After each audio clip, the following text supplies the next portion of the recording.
Hi, I'm Terrell Strayhorn, the author and leader of Belonging Matters blog at Psychology Today, where we bring the science of psychology to society and really specialize in putting theory to practice.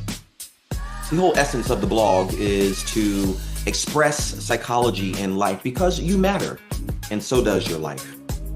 Now, if you've been on social media lately, you've probably seen the phrase crashing out. It's this viral sensation or shorthand for emotional meltdowns.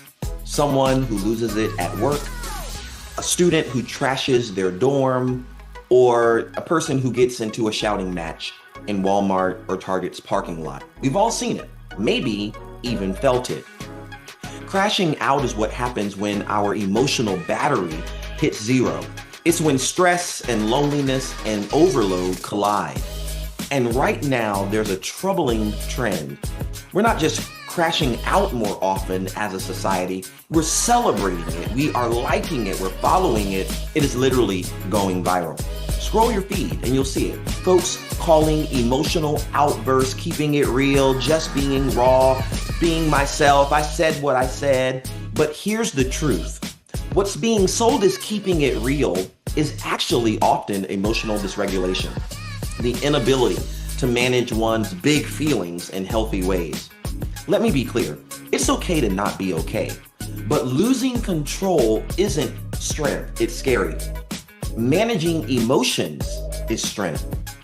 Real emotional resilience isn't about the meltdown, it's about what happens after. It's about recovery, reflection, repair. So how do we keep from crashing out? In the latest blog for Psychology Today, I offer three sort of starting points. First, we've got to name what we feel. If you can name it, you can tame it. Don't just say I'm mad, but try to articulate the exact emotion. I'm disappointed. I feel dismissed. When you did this, it made me feel invisible. Language gives us leverage over the emotion. Second, build distress tolerance. That is, just because it's uncomfortable doesn't mean it's urgent. Just because it's difficult doesn't mean it has to be disturbing. That we get to sit with the feeling, breathe through it, understanding that feelings fade. The consequences of crashing out, however, often don't. Third, that we strengthen our support system. Belonging buffers burnout.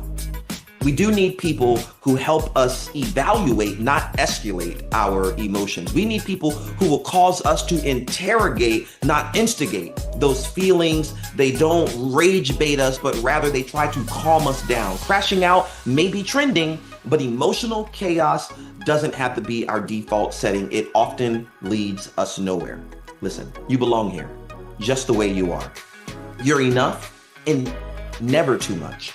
And you shouldn't have to dim your light just so others can shine.